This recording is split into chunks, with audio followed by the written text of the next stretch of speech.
Alright guys, welcome back to part 2. Finally got some time to record. I do think it's going to rain, and shaved off all my hair, so completely different person now. Basically we're going to be, today I've prepared everything and set everything up from my last video, and obviously we had done a walk around and explained, you know, what the parts we're going to be doing and fitting and all the bits and stuff. I've explained how to walk around and showed the car off, like basically how much of a heap of crap it is right now. And yeah, so today I'm going to start by taking off the wheels and lowering the subframe, and well, we'll have to take all the suspension off, and some bits that are going to be reused from the suspension, like so the knuckles are going to be reused. Going to use the the carrier brackets and the calipers. One of them's missing. One caliper's missing, so the carriers for that and the calipers are going to be going in the bin. And then the suspension will keep stock for now, because at one point we're going to put it on coilovers, but we're going to be removing all the struts, all the lower arms and everything. I've got a subframe that's going to be going into it from an EG, but as well, and today's going to be just removing it all and prepping it all, and I'm going to do another video of me preparing the EG subframe, because right now it's like really rusty. It's just like surface rust all over it, so it's just going to grind it all down, you know, protect it, probably do like rust converter on it, and then just put either I might find out how much it costs to get it powder coated, and if not, if that's too expensive, we're just gonna, you know, probably use under seal ourselves. I use a lot of hammerite under seal and stuff. People don't like it because it's quite oily and stuff, and they say like if the water gets trapped like through the sealant and it's oily, and it's not just gonna sit there and pocket. But I've used it in a lot of my cars and I've not really had any problems, to be fair. I don't know why people hate on it, but yeah, just for me it's oily and it doesn't like still 100% dry. So when you get it out the tin, you obviously heat it up, and it's like, I put a heat gun on it and stuff, and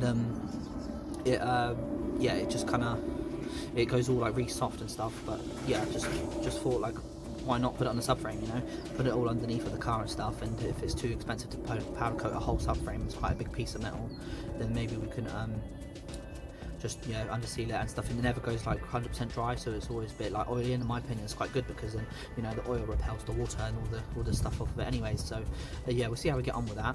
But yeah, I'm gonna crack on, take off these wheels, and then probably get there'll be a lot of like just kind of the grind, clean up all the bolts, all the rust off it, because and this is the first time I'm going to be taking a look at properly.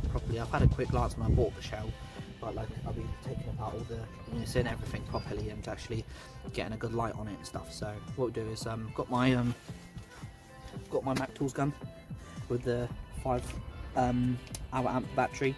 I had the old batteries on here and they were rubbish, so in the end went to Toolstation, got the DeWalt battery, because the Mac Tools are owned by DeWalt, so it doesn't really matter. They're both, you know, batteries all compatible. And yeah, let's get these wheels off.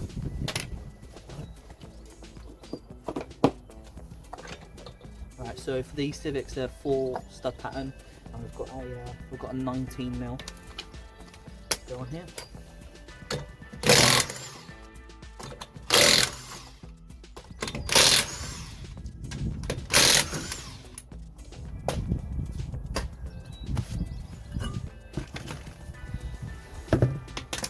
Do is probably just slide this wheel underneath the car. I've got it jacked up on my driveway, but the way I've got it jacked up is super sketchy. So, but I have shaken the car and it's okay. It's not going to tip over. But when you guys look at him, like, what is this guy doing? But it's all right. Professional mechanic.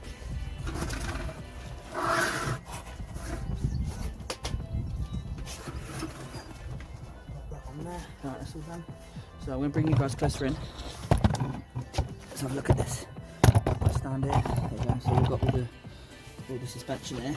It looks pretty rusty. I can see this ball joint here. All the rubber's gone on it. So that would gonna look into replacing that. But we're gonna save this arm. This arm will be reused. We're gonna reuse this shock for now and the spring for now. Gonna reuse it for now. And then the bottom here, as you can see, this fork that's going to have to be cleaned up and reused as well, especially when we put coilovers on it, because you've actually got to knock, when you do coilovers, you knock the shock out of knock the shock absorber out of this fork, and then obviously that fork then bolts down to the lower arm, and we're going to use the lower arms from the EG subframe because they actually do go on the, well, from what I think anyways, they will find out, but I'm sure they go into the EK knuckle anyways. And this arm here, from that's obviously all part of the actual knuckle. We can't replace this. That's all part of it. That's going to stay. And yeah, but on the EG, we will see later on the next episodes when I'm restoring it. But these arms are quite chunky, which is, I guess, good in a way for strength. But the other arms are from the EG that come with the subframe. They're a lot thinner. And yeah, I thought maybe that might be good, like, you know, weight saving and all that. So, but if they all come with a subframe and people just say to bolt the subframe in, see, I don't know if the EK arms, to use EK arms on the EG subframe, because obviously we're using the subframe from an EG on an EK chassis just because we want the engine to sit lower. So I don't know. I haven't done enough research, or I haven't even really found anything that, like, you know, I've come across that's like, oh yeah, use this subframe, use this arm, just kind of doing it on the go. So obviously, luckily I've got the luxury of testing both, because I know that the EG arms are going to go on the EG subframe, which is obviously because they come with it. But I don't know if they're going to line up with the EK hubs, with the knuckles. Like the length of them, the size of them, like even the ball joint, you know, the ball joint fits at the bottom, because this ball joint bolts into where you got the knuckle, then the ball joint goes through. So if their EG arms line up, and also with the EK fork on the suspension strut, if that lines up with, like, you know, if it's all like the same width and stuff apart, if it goes on the EG arms, or whether I just have to use the EK arms but they slot in on the subframe, so like, well, I've got here, and then obviously they're further at the back. If the EK arms obviously go into the EG sub, so that's something I'm just gonna have to figure out on the go. But yeah, now it's just a graft of literally just getting my wire wheel out and on my drill, just cleaning up all the bolts, cleaning up all the nuts, just so, you know, OSB is very rusty, and I probably, to be fair, I've come across experience-wise that a lot of bolts, like especially when it's like bolt through in a thread and the thread is like showing, obviously when you back the nut out, the rust obviously starts to block the threads, and that's why you start either stripping and destroying the threads because you're forcing it so much, or you can't, it just gets seized. And I find it a lot that I don't even use WD-40 a lot. I just go through the effort of cleaning up that thread, sometimes backing out the nut bit and then screwing it back on, and then cleaning some more, and then, you know, back and forth. But finding that cleaning it, like even the first time round, don't even need WD-40 to be honest. This obviously if it's super bad, then yeah. But yeah, a lot of times you should be patient, just clean it up and that, and then yeah, you don't have no problems with threads. So a lot of this stuff is actually exposed threads. So here, that thread is exposed, like you clean all around all that here. So let's give it a close look. Yeah, all around here, clean off the thread, and like you likely just not even need WD-40, it will just come straight off. So yeah, what we'll do is I'm gonna grab my drill real quick. I'm gonna skip to the scene and edit it. But I'm straight here with my drill because my drill's in my van. So 1 second. All right, cool. So I'm back. Got my drill, and bought my light as well. Gonna stick my light, so maybe it will just show a little bit better what I'm doing, you know. Yeah, that looks quite good. Somewhere convenient that I can clean. Somewhere it's not going to disturb the camera either. There you go, that's alright. Get the drill out.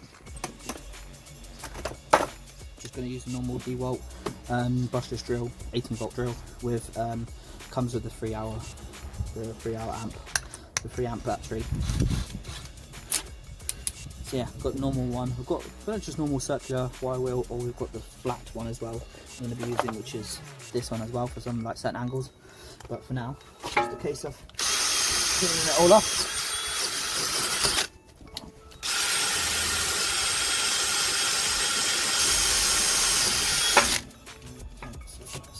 Try this angle. There goes my light.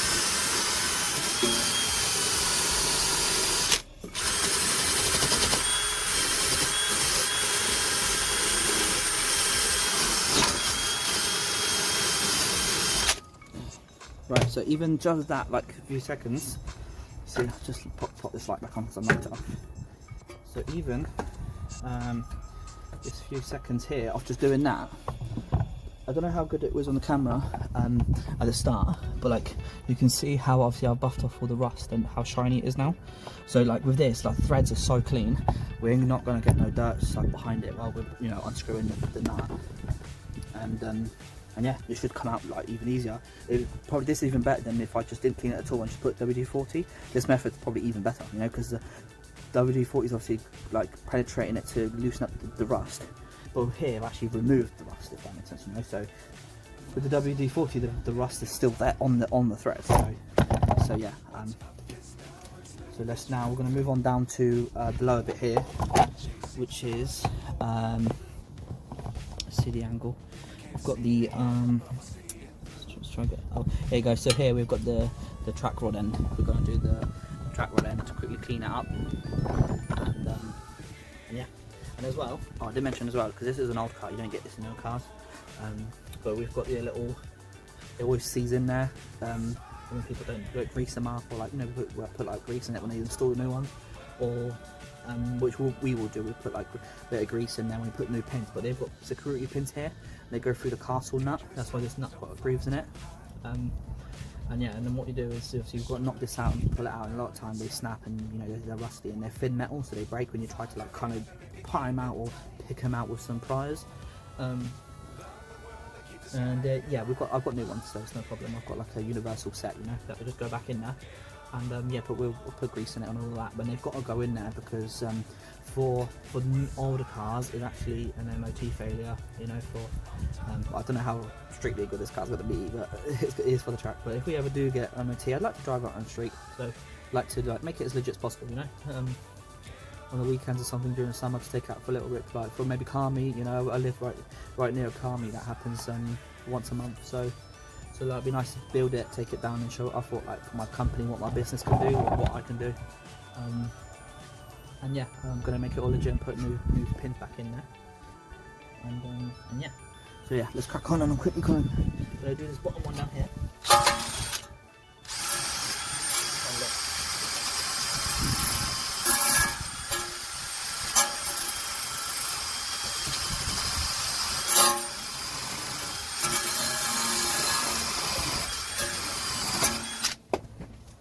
Okay, that's that one done. That one done there at the bottom. What I'm going to do is I'm going to show you guys, because I've got my phone on my little tripod right now, but it's on charge, so the phone doesn't die mid-recording. What I'm going to do, it's going to be a bit a funny angle, upside down, but this is upside down basically. See, there's the pin, and then here's just me cleaning off all the rust around the threaded section here, and just around it generally, you know. So hopefully I up my percentage, I up my chances of getting out this pin, and also obviously this nut coming off. So the ones we need to clean up as well, is if you look, is that fork I was talking about with this, where this goes into the suspension strut. So this, you can see how grimy it is. We're going to clean off this side and clean off obviously the other side, so we can get our socket on it and spanner on it nicely, and then just that one will just gun off. This one hopefully will gun off. If not, I'm going to show you guys methods I use and stuff, like, you know, when you don't have a ramp and stuff, to, you know, put some leverage on this, and then it hopefully help with your body weight to lean on it, and then bang, zip this off with a gun.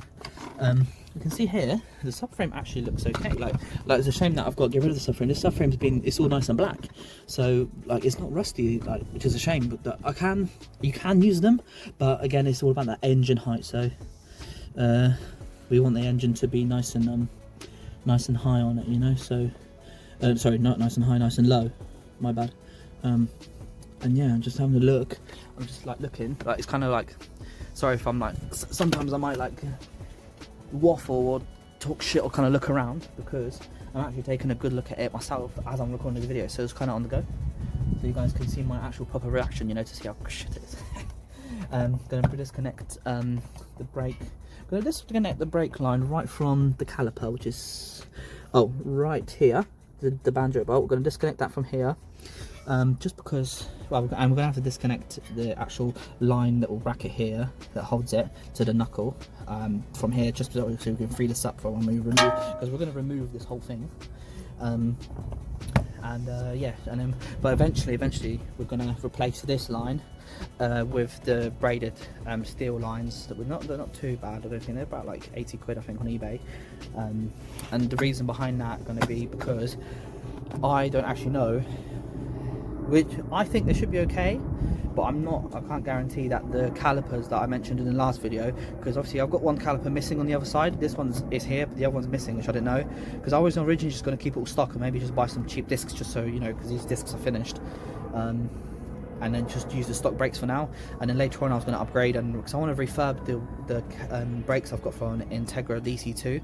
They're a bigger size disc and caliper, so but because obviously I'm missing one, I'm just gonna, you know, have to refurb them before ahead of schedule than I thought, and then just whack them on straight on, and then yeah, just send it, because and I'm hoping that this brake line I've got here, this brake line here, is actually gonna, you know, bolt up for now to the stock to that DC2 caliper, because if not, I'm gonna then, or it'll take more time to get the car on the road, and because I'm gonna have to, you know, get lines that fit for that purpose, you know. So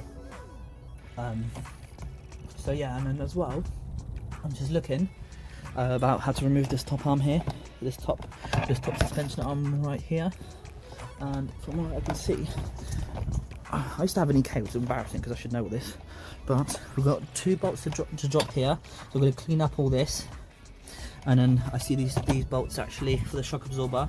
See, this is from the inside. I see the bolt goes through here and one here as well, so there's actually 2 bolts, and from what I can see, they actually thread into the arm. Let's get this light.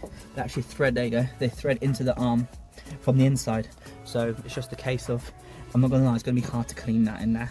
It's quite hard for me to zoom in because I've got my tripod and my camera on my phone, but it's going to be hard to get my wire wheel in there to clean it up and then, you know, back him out, but I'm just going to have to send it and just hope for and pray for him to come out. So some spots is obviously wherever you can reach your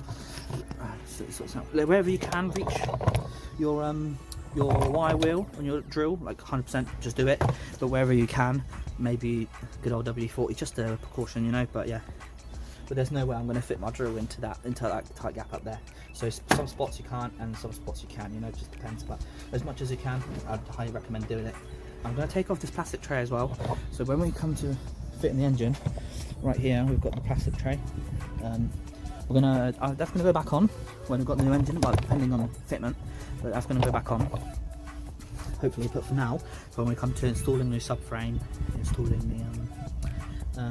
the engine, we're going to take it off so it doesn't get in the way, because we're going to lower I still haven't figured out if I want to lift the engine from the top where I'd use a crane, or I've seen a lot of people where they lift the body up really high, but I don't really have anything to do that with, and they lift the body up and then they lift, obviously slide the engine underneath the car and then lower the chassis on top, you know. But yeah, and also we're going to have to remove this mangled up drive shaft. I don't know if you can see through there. Let's see. Let's get the camera at the right angle. Where is it? Oh, there, the drive shaft it's actually broken to pieces. So I explained in the last video, the drive shafts are finished. So we're going to have to unbolt this center bolt here. What I'm going to do is just to clean it all up. It's probably not going to do much because I can't actually, there's no thread showing and stuff, so it's okay, but just give it a clean anyways, you know, and then might as well just clean around here, the lip here of the disc, because this disc is eventually going to come off anyways, you know, because we're going to get DC2 discs, so let's just give that a good clean quick.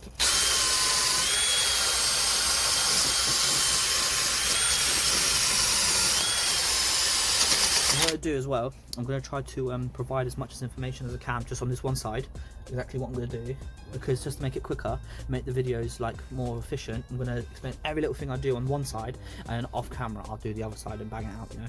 But obviously, because it's the same thing, you know, it's going to be exactly repeated for both sides.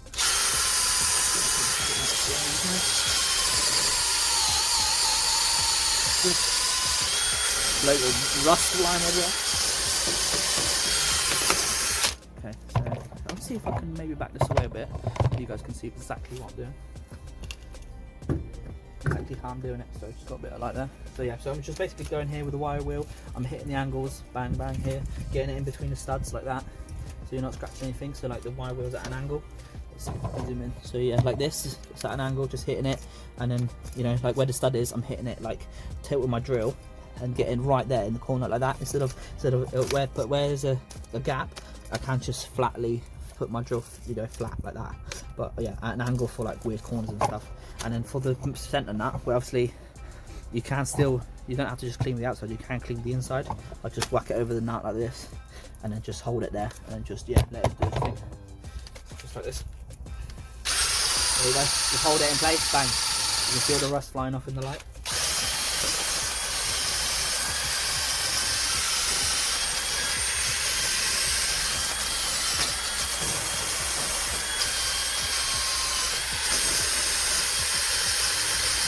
Gonna just go over these little screws here, just because the rest, these screws, just Phillips heads. These are ones. Is one damaged? Yeah, someone's been at it. This one, which is quite common, and just to clean them up and then just get the heads, like, you know, get all the rust off them. So then when I do get my screwdriver and just bang with the screwdriver, loosen them up, and then hopefully they come out. It's just them two screws hold the disc onto the hub, you know, to the wheel bearing.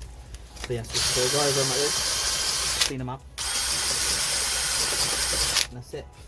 What we'll do is going to quickly hit those bolts for the fork that I mentioned down here.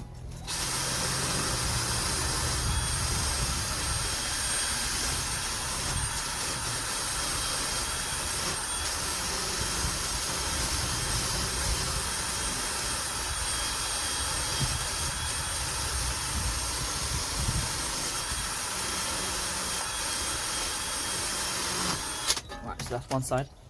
Got one side here.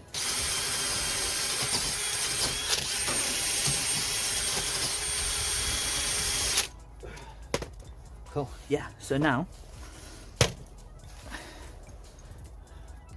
it's now time to get a screwdriver, a pick, you've got a pick, screwdriver, a pick, and then a little hammer and a pliers, and just slowly, like, it's just a case of, because these pins, looking at it like they're really stuck in there, it's just the case now of, yeah, just kind of, you know, picking them out and getting them out. And then just got to get a gun, or if you've got a, do it by hand I guess, you got a ratchet, and just bang bang take these nuts off for this and start disconnecting everything. So bear with me one sec, I'm gonna grab the tools I need for this, and then yeah, and crack on the next bit. Right, so I'm back. I've got grips, just to grip on, like something bigger, stronger, get more force with this. So if I get, like, sometimes when you get that little circle bit, you know, the kind of pinhole, you know, starts to come out, you can grip it. Oh, my phone's about to die. Let's quickly plug this in. You can grip it, and then you can obviously start wiggling it and pulling it out. So we've got them bigger grips, we've got small grips, just so you can then, you know, with the smaller ones you can always, like, grab it and kind of almost like, let me show you how I do these when they're rusty, is you can these. Oh, so grip them a little bit. That starts when you start wiggling that out there. You can get it. Once you start, you know, getting it out a bit, you can grab it and almost like pry it towards, like pry it away, and, you know, pry them out. You know, you can use the leverage of leaning with the. Well, these are curved. Even if you have flat ones, it's fine. But you can, you know, do it so the nut's here, and you can then bang pull it away, you know. And these are big ones, obviously, like I said, you've got the little bit, and it's almost like grabbing it like this and just then bang, bang, yanking it as much as you can.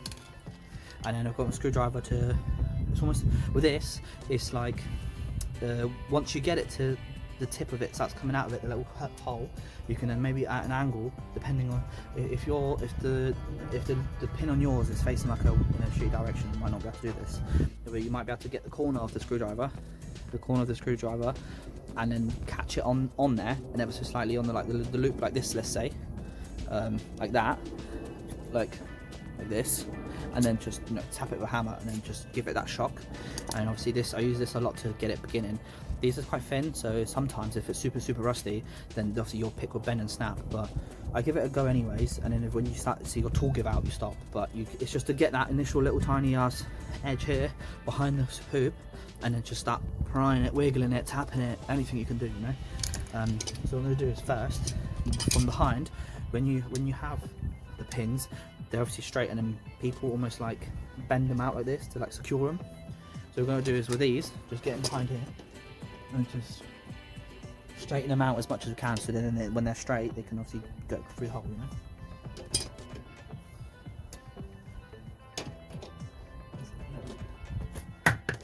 Oh, just let my light off.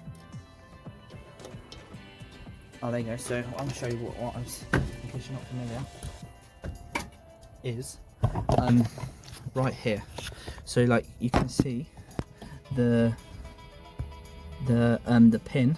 So these were bent upwards. This one's bent up and this one was bent down. So you obviously you straighten them up, and obviously they're going to come out this way with the actual little come on, the actual here with that little tip will start coming out.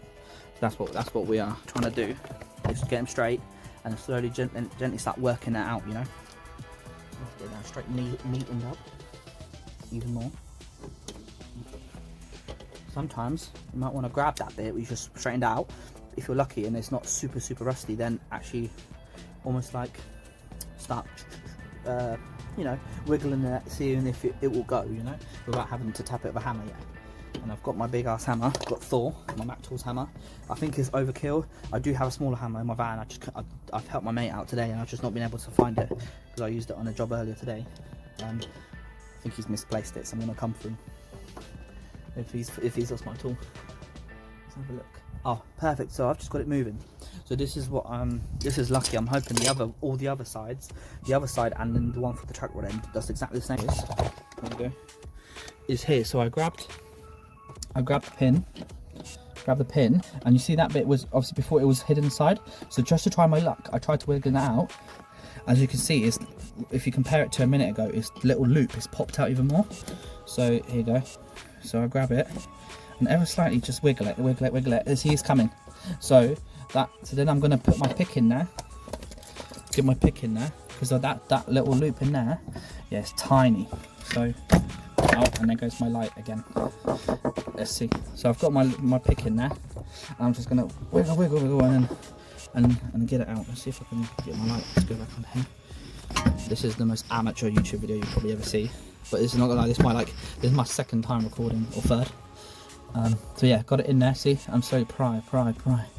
And we're hoping that the rust that's gonna just slowly come off and we're gonna get it out. If not, now the fact that we've even got it out this far, it's really good. And as you can see, I've now with my pick, I have opened up that hole. So this is where if you wanted to, you can, it depends as well on the size of your pin, because some pins have bigger, the loops in them are bigger, but this is a small ball joint with a small nut on it, so you don't need to. Either now, you can see, is actually, I keep moving my hand, is actually now we're moving, so I think now I'm going to be able to grab my big pliers and rip it out, because obviously I've got it out this far. But sometimes you want to get your screwdriver like this, and then right now, see, I haven't got space to do it. But sometimes maybe if I did it like this, I can get a hammer behind there and just ever slightly just bang it out this way. So that's what you can do. That's what you can do when they're like really stuck. Because I've got this lucky so far, what I'm going to do is I'm going to go for it. I'm just going to use big boys and then just see if I can position this a bit better. I'm going to stick it on the caliper because that's quite a good position. Yeah, there you go. Now, yeah, so grip it with these, and then just there you go. Look at that. Look, straight out. So this one's actually been blessed.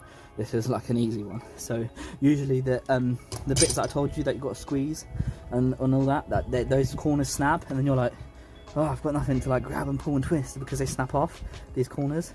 And then you've got to then get something that's even thinner than this, something to kind of go through that hole in backwards and then start smashing it out. And then worst case scenario is you're probably gonna have to then bring out like angle grinders and all that. And if in our case we're replacing this ball joint, you know, but for just this assembly you need a bit of luck.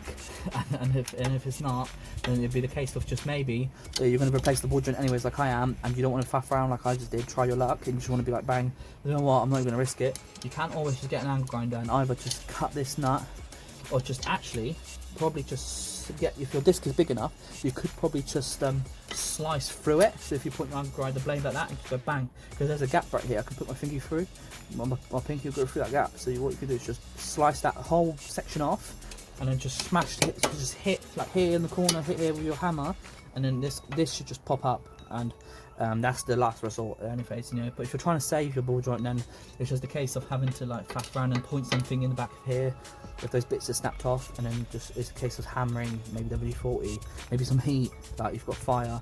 I haven't got a blowtorch here. I don't honestly, like, I don't even at work when I'm working on customers' cars, I don't use blowtorches, like never, because I just used my method of cleaning up the rust with the wire wheel WD-40, and then, you know, and if the bolt snaps, obviously hopefully it's something I could just put a new bolt in.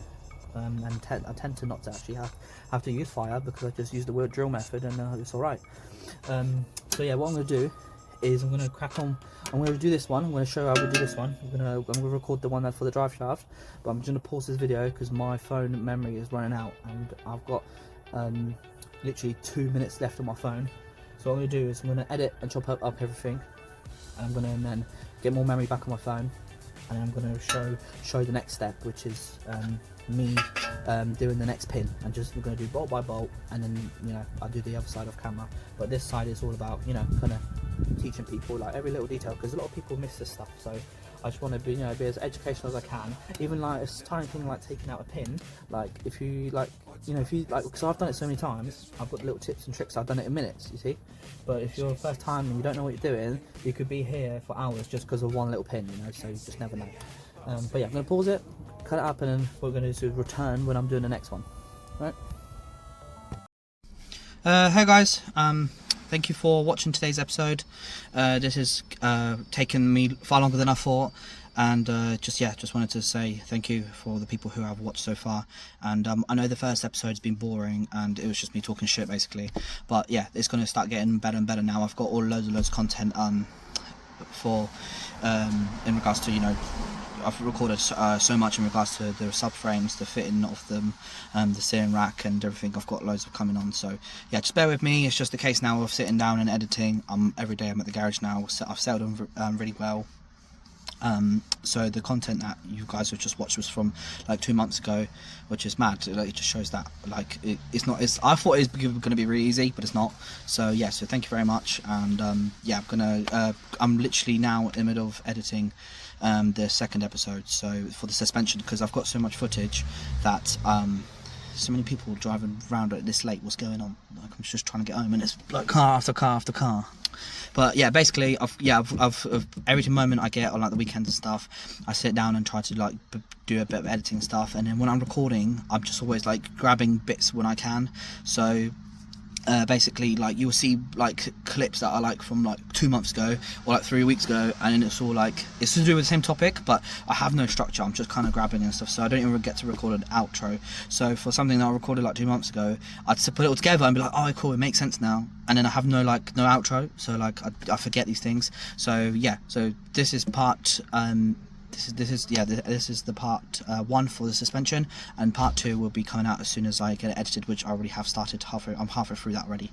But yeah, thank you for bearing with me, and the next one's going to get better from now on. So thank you. Cheers. Bye bye.